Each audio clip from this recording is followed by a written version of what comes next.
We are far enough into bookmas now. I think we're on week 2 to the point where I'm wearing the same sweater and almost the exact same angle in like half of these videos, and I really do not care.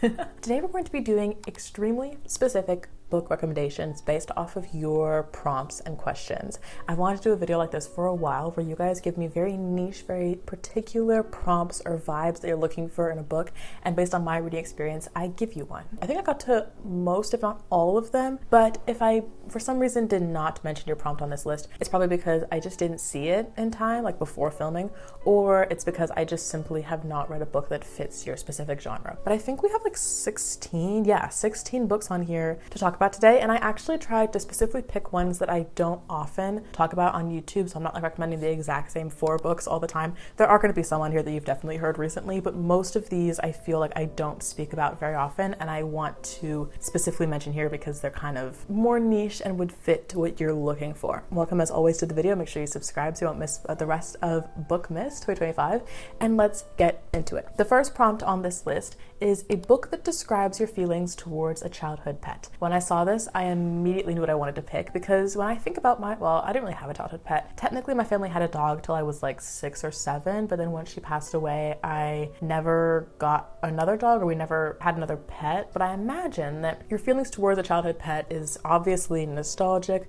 loving, like heartfelt, and maybe like you feel very protective over that pet. You want to care for them, of course, right? So whenever I heard this prompt, I immediately thought of the book Icarus by K.A. Anchoris, one of the two. This book I read back in February, and I adored this book. It is not nearly talked about enough, but this is such a beautiful YA heartwarming book that makes me feel nostalgia for something that I don't even have. And I just wanted to like love on and hug and protect the characters in this book so much. So I'm forgetting, let me look it up, what the main character's name. Oh wait, I think his name is literally Icarus. Yeah, so his name is Icarus, and he's actually an art thief. He's, I think, a senior in high school, so still YA, but his father's an art thief, and so he kind of works with his father to do art thievery. And one of the people that they steal from has a son. I think his name is Helios, and there is a bit of a slow queer romance in this book, which I absolutely ate up. It's so like wholesome and pure because the two of them, number one, are strangers to lovers, and they feel very like wary of each other at first because of course he's thieving from the other person's family, but then they become very protective of each other, and their love is again so pure, so innocent. But they both are also going through very serious issues with their life, like father issues and things like that, mental health. And so the entire time you're watching these characters who you feel so much for, you love their romance. It starts out platonic, then it becomes more romantic, but you also love the friends that they're surrounded by and the found family that they found with other people as well, and how they're working through their very real issues as younger kids. Like, it needs to be talked about so much more. I think I gave this book like 4.5 stars. It literally like moved me so deeply. The writing style is very interesting because the chapters are quite short, so that may either be a hit or miss for you, but I think it was so well done, and I honestly kind of want to reread. It was just so heartwarming and beautiful, and I loved it. Next prompt is a sci-fi romance that feels like a fantasy, but you want court politics and or an arranged marriage. So when I thought about this, I immediately thought of the Cinder series. Marissa Meyer wrote these, and I read them a couple of years ago, the entire quartet of books. This is again YA, but I think this really fits for this prompt. Number one, it's dystopian fantasy retellings, but in space. So the first book is Cinderella retelling, but I think they literally live on a different like planet or moon, and Cinder, the main character, I think she's like half robot. I want to say that's the trope, but it's again Cinderella retelling, very easy. I actually really like reading retellings because you kind of know where the plot is going, so it's like a comforting read and easy to get into. But then this series really goes on. So the next book is Red Riding Hood, then we have a Tangled retelling, and then we have a Snow White retelling. And I think in order of my favorite, it goes books 2, 4, 1, and 3. And I had such a fun time with these. They are again YA, but it is space dystopian. They are trying to overcome this like, you know, evil power up in space, and there are of course court politics. I don't think that there's an arranged marriage per se, but there are definitely 4 different separate romances with each different types of relationships, and I remember I really liked the 4th one and the 2nd one. I highly recommend these. Even if you're an adult, I think you would still really enjoy these YA books. Next prompt was kind of a difficult one for me, and this is a book that feels like an iPad on 2%, which is so niche. I love you for sending me such a niche one. I think whenever I came across this, I was thinking in my head, okay, so an iPad on 2%, so we're racing against time before the iPad dies, right? right? We want something fast-paced and quick and easy and enjoyable that we can metaphorically finish before the iPad loses battery. Am I looking too deep into this? Potentially, maybe. But the book that I picked for this is actually a holiday book, so you may love me or hate me for that, but I picked Holiday Romance by Catherine Walsh. This is a book where we follow, I think the main characters are Molly and Andrew, and they're living in Chicago and they're trying to get home for Christmas in Dublin, Ireland. And so they're taking the same flight together, and I think they meet on the plane, and they're trying to get him home in time to get to his family dinner. I want to say that there's like storms and the flight is delayed or something like that. And then this is also a friends to lovers in that they meet every year on the plane because they take the same flight home every year. And so they like know each other for like, I think it's like a decade. They've been friends, but then they become lovers like during this whole like trying to get him home in time for dinner kind of thing. So it does sound very cheesy. I know it sounds very cheesy, okay? Hear me out though. I remember I read this and really, really loved it. I just kind of inhaled it. A really quick romance, but kind of holiday inspired. I remember it was actually really, really funny though. It's like the best part about this, I think. I enjoyed the romance. It was a little cheesy, but you know, it's a Christmas romance. You're gonna get that. But I think I literally had like laugh out loud moments in this book. It was like so funny. So if you're looking for something like that you can read really quickly, that's about kind of racing against time, I believe if it's the prompt at least, maybe try Catherine Walsh's books. Next prompt is a dark and dangerous romance book, but it has to have ocean elements, like fantasy powers or like on the beach or something like that. So I immediately thought of one of my absolute favorite books of all time that I've never heard like almost anybody talk about. I heard like 2 people talk about it before, but that's it. And I think it is so good and so underhyped. And that book is Sea of Ruin by Pam Godwin. Now listen, okay, this book is not going to be for everybody, but it's for me. I've read it twice. I gave it 5 stars both times. I want to reread it again. It's such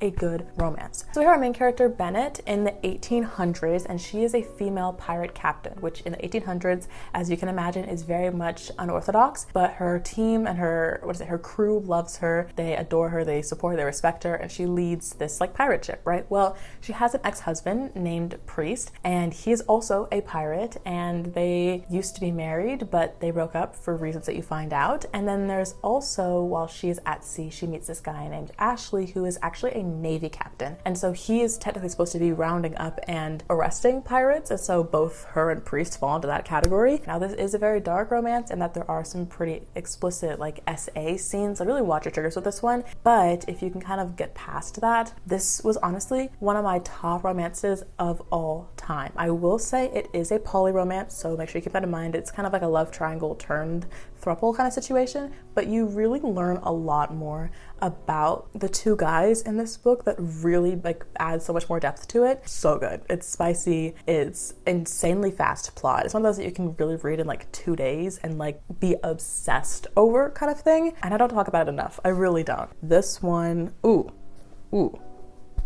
so good. So good. All right, the next prompt is just a book to unwind, sweet and simple. And for this one, I wanted to pick The Time I Got Drunk and Saved a Demon, which I read on the plane. I think it's either 2, I think it was the plane back from Europe when I went to Europe over the summer. It was one of those that I could just like sit and audiobook while I was cross-stitching on a very, very long flight, and I finished it rather quickly, and it was a fun time. Now, the thing is, this book, I gave it like 3 stars, which is not a bad rating for me. It's like a good category. It's not great, it's not phenomenal, but it's not bad at all. It's a good book, you know? And I really, really enjoyed this one. So it's just as the title says. The main character one time got drunk and she saved a demon, and then from then on the demon decides to take her and go on this journey, I suppose, to reveal the secrets that the society has been telling them for like, I don't know, decades, I guess, in the magic system. It's very much on the nose. It's very corny. It's very spicy. I mean, he's a demon. I think he either has a tail or horns or something like that. Incredibly strong, incredibly tall. She's like tiny and plus size, which is also love the representation, but their like height difference is like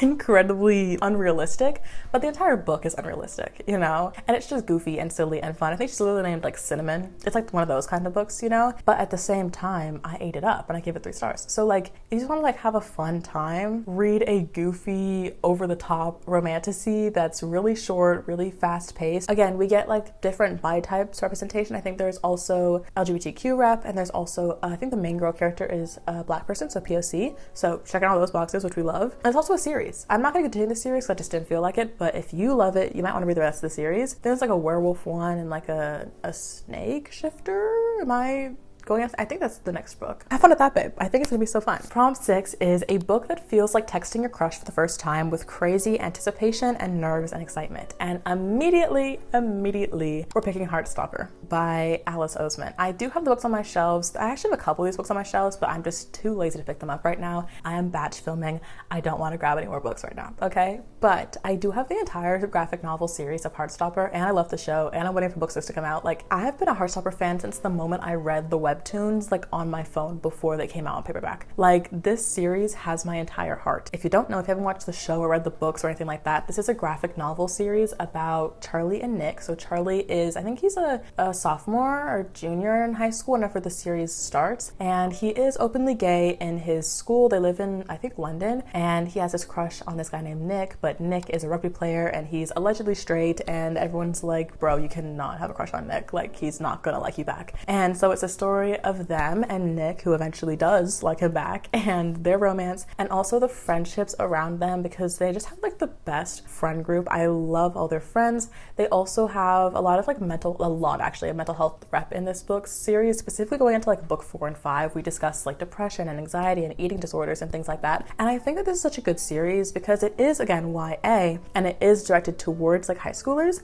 and at any age you could really enjoy this, to be honest. But I think specifically if you were like a kid in late middle school, early high school, reading the series for the first time, you would get so much discussion in your book about things like mental health and eating disorders and LGBTQ and stuff like that, that I think it's just not very commonly seen, that it probably should be seen and talked about much more often. And also, they're graphic novels. They're not like, swaths of text. It's mostly pictures, and the pictures are freaking adorable. So you can literally inhale I'm telling you, the entire series you can read in a couple of hours, because they're just graphic novels and they're so fun, and I love them. And the show is so well cast, and it's really well accurate to the book, and it's so good as well. So I'm always a book before movie person, but if you like the books, then watch the show and you're gonna have the best time ever. So it's the perfect mix of like anticipation and nerves, but excitement with your first crush. Like, you are with Charlie, feeling all the feels as he's feeling them, and it's just the best time ever. The next one is a true political high fantasy with a very good romantic subplot that gives the vibes of the song Death of Peace of Mind by Bad Omens.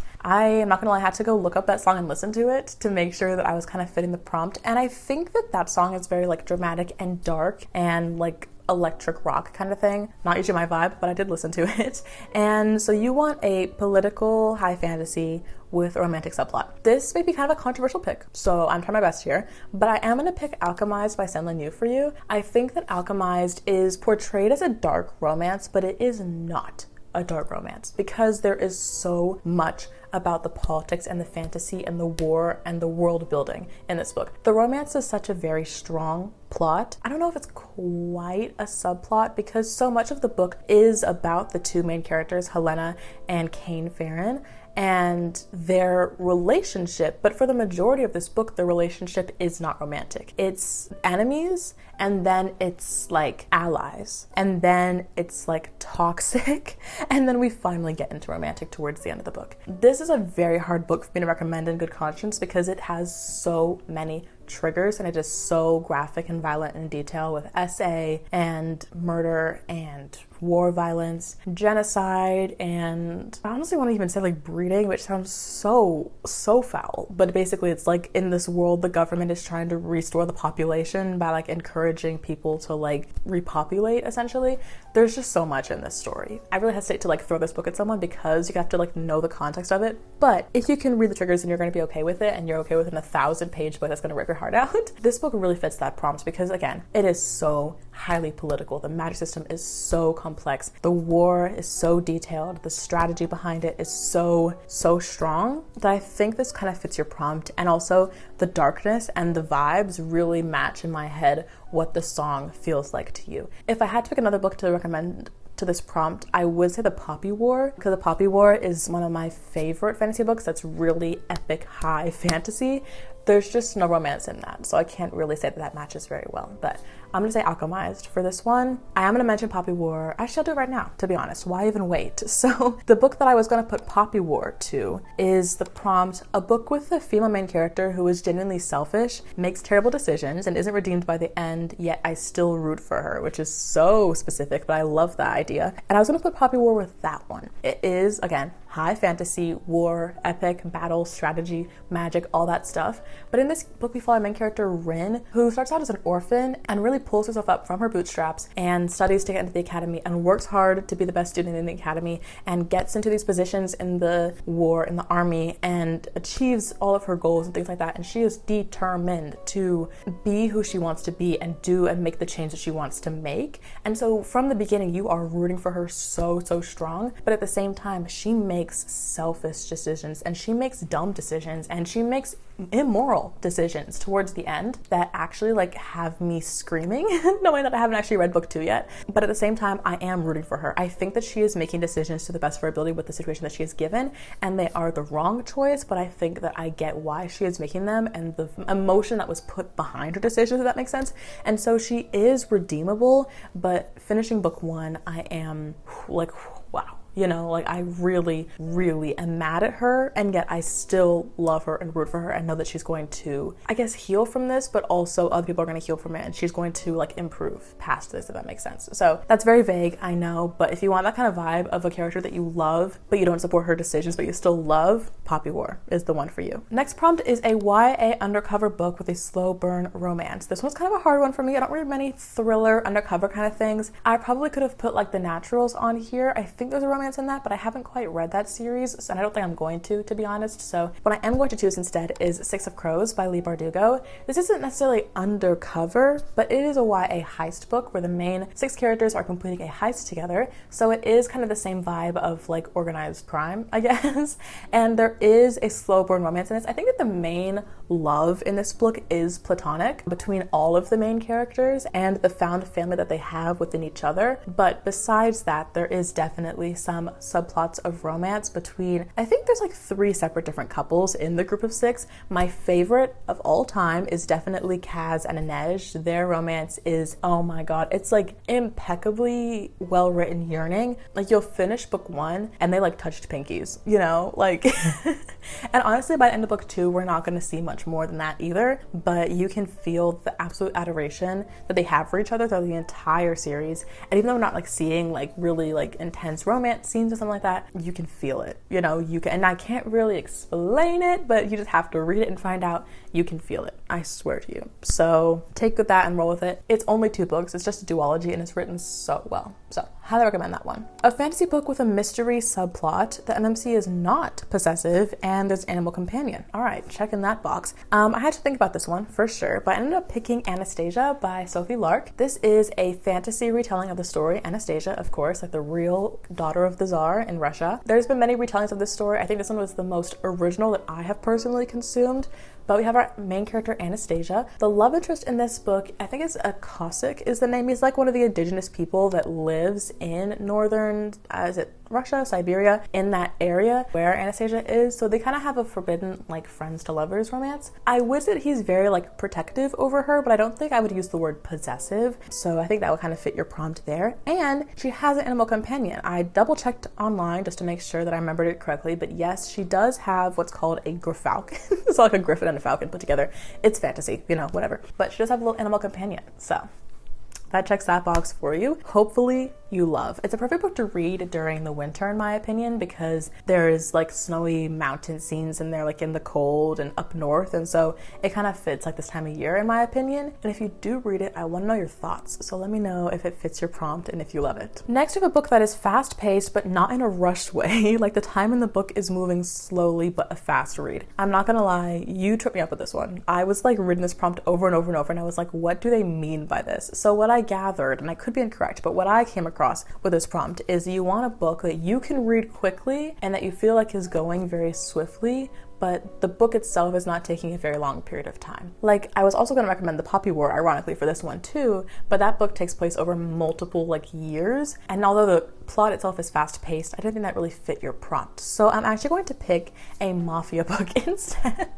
Very, very different type of vibe than The Poppy War, but I feel like a mafia book is very fast-paced, easy to binge, easy to inhale, but it could also take place only over a short period of time. So I'm gonna pick Crow. This is one of my favorite mafia books of all time, and it's honestly kind of underrated as well. So we have our main character, I think her name is Mackenzie, and then the guy in this book is Lachlan, and he owns a club and she wants to come work in the club. So she interviews, starts working in the club, and kind of gets involved with the underground mafia business that Lachlan is also a part of. I think it's the Irish Mafia, and this series follows other characters as well. I've read the first 3 books, and I reread the first book last year, and I enjoyed it on the reread as well. It's such a fun, easy read. The main girl, Mackenzie, is so funny. She's laugh out loud funny, but also she is a badass and will not let Lachlan push her around. She definitely wears the pants in that relationship most of the time, and I love to see it. I really do. So definitely a book that you can inhale in a day or two, and it's very fast paced, but the time in the book is not rushing super fast, I don't think. I think this will fit your prompt,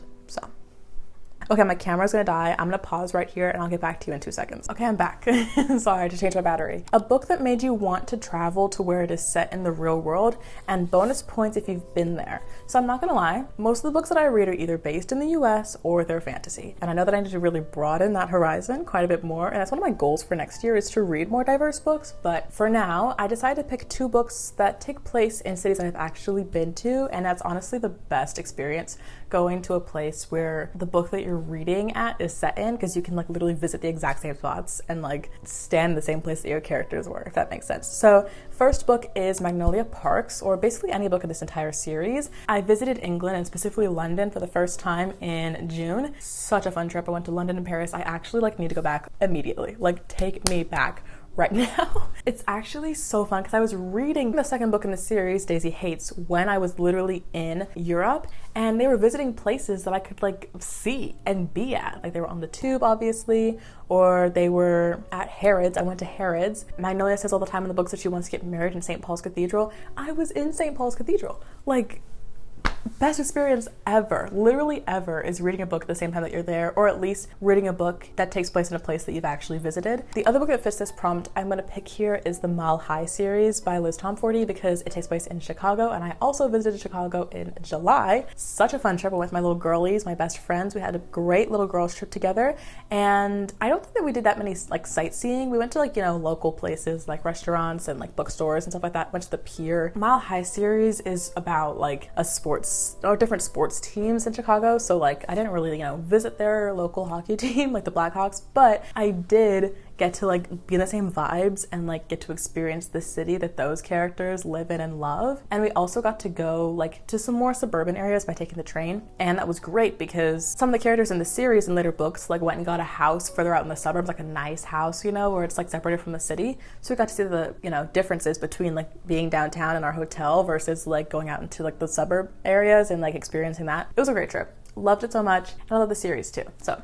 those are my 2 books, and I also really, really love both those series, so any book from that list would be a good one for you to pick up. Next, we have a dark academia book with the vibes of Cruel Prince and Don't Let the Forest In, but with a hint of enemies to lovers romance and maybe dragons. So a lot going on here. Couldn't quite make all of this work, but I could make a lot of it work. So I actually picked If We Were Villains for this prompt. I talk about this book all the time. One of my favorite books ever. It is so good. This book is dark academia. 7 students are seniors in a theater school who live in this tower and perform Shakespeare together and have romances and friendships and enemies within their little group. And then there's a murder mystery and they have to figure out who killed one of the 7. That's basically the general plot of If We Were Villains. Gorgeous writing, gorgeous story. Love this book so much. But it kind of fits this prompt because it definitely is dark academia. They're literally at a theater school drinking tea in the top floor of a tower. Hello. There is definitely the vibes of Don't Let the Forest In, because I looked it up and that book book. I've never read it before, but apparently it's like an academia book with like horror mystery elements that take place at a school. So if you take out the horror elements, that kind of fits if we were villains. Enemies to lovers is hard. There are definitely enemies and lovers in this book, but they're kind of different relationships. But my favorite romance in this book, it's more friends to lovers, I think. There are no dragons, unfortunately, but I can only do so much. So hopefully this kind of fits your prompt. And genuinely, like, even if it only partially fits it, try it. This book is incredible. Next is a book with the most golden retriever cutie MMC in existence. No more morally gray, no feelings, bland ass love interest, please. If it can be YA and fantasy, that would be nice. Okay, I got you. I actually picked Fangirl by Rainbow Rowell. I haven't read this book in years, so bear with me. I just don't really read many like cutie YA romances anymore, but read this one a couple years ago and I think I gave it like 3 or 4 stars. I really had a good time with it. This is a college romance. Main girl Kath is a fan fiction writer actually, so she is like our awkward reader girl, stays in her room kind of thing. And then the love interest, I think his name is like Luke or Liam or something like that, starts with an L. For sure. But he is more of a social butterfly, very, very golden retriever, very head over heels for her. And they have like a cute little romance in this book. And I think it was a good time. Again, it's been a hot second since I've actually like read this one, so don't know too much of the details anymore, but I think it fits your prompt. It's not fantasy, but it's definitely YA, definitely golden retrievers, and I do not think at all that it's morally gray. Like, he is very open about his feelings, and I think if there's ever more of a grumpy character, it would be her. But I don't think that she's grumpy either, she's just shy and awkward. So have fun with Fangirl. Just a few more left. Next, we have a romance book where the couple falls in love through a shared hyper-specific obsession. This one's so funny. Like, they have like a shared niche, potentially ADHD obsession. And I picked The Curious Beginning by Veronica Speedwell. I read this book through audiobook in, I think, May of this month, of this year, sorry. This was so fun. So this is a historical mystery book series. It's like 9 or 10 books, but they have a slow burn romance between our main character, Veronica, and this guy named Stoker. So they're both very much into science. She, I think, is like a butterfly scientist.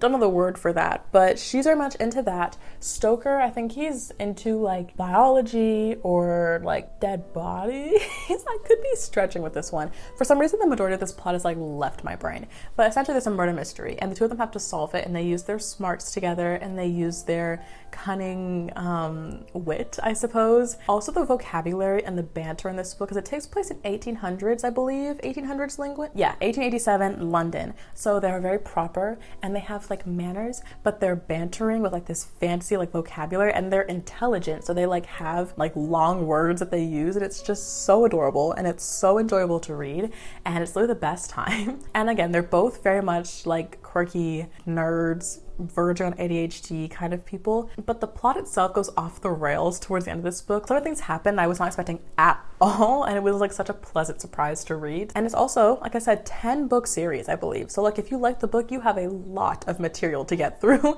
with Veronica and Stoker. So I think this fits your vibe of like a slow romance, but they are obsessing over the same hyper-specific thing. And then the very last one for today's video is a book that feels like you're sitting on the beach on vacation. And immediately I thought of, well, Beach Read by Emily Henry, but I'm not going to recommend this one. Everyone and their grandmother has read this book, so we're going to talk about something different. And I'm going to bring up Malibu Rising by Taylor Jenkins Reid. This is one of the, I think it's the first book that I read by her, I believe, actually, which is surprising because it's not her most popular book by any means. But we follow 4 siblings who live in Malibu. They are the children, I believe, of a character that we see in one of the other books. I think this character is in The 7 Husbands of Evelyn Hugo. So the books are not at all related by any means, but it's in the same like fictional world because the same like celebrities are overlapping in all the different books. So they're all children of this very, I think he's a music producer or like an acting producer, one of the two. So he's like in Hollywood, very, very rich, very popular. So all the kids are therefore like rich and relatively popular, and they all have their own like plots happening in this book. We see all their point of views. I think it's also written in third person, but we see all the different like side quests in this book, and it's very interesting. It's just a very complex like character deep dive into what it's like to be rich and popular and famous and live in Malibu, California in like the I think it's the 50s and 60s, I want to say, and it's a fun time. It's by the beach. Obviously they're in California, so you get those vibes. But I think because there's like 4 different plots, and honestly some of them were like very like plot twisty, you can always connect with at least one of the main characters and you'll find someone to attach to. Nina, I think she's the oldest. She was definitely my personal like attachment because I'm an older daughter and we had similarities. But yeah, it's just drama and juicy and I loved it and it's such a good time. And I think that if you were on the beach wanting to find like a really fun read to just immerse yourself in, it'd be a good one to pick up. So that being said, those were 16 extremely specific book recommendations for you. As always, comment below if you've read any of these or what your thoughts are on them. I'd be so curious to like hear if you think that I matched the prompt well or not, or if you have any other suggestions for some of these prompts. And I'm always looking for marks in the comments below, so you can leave them down there. Thanks so much for watching. I love you so much. And make sure you subscribe because it is currently Bookmas, so I'm posting every other day for the 12 days of Bookmas. I hope you're so excited for the rest of this series. I have so many fun videos coming up, and the next video should be a really fun vlog. So if it's out already, I'll put it here on the screen. But without further ado, love you so much, and I will see you in 2 days for a new video.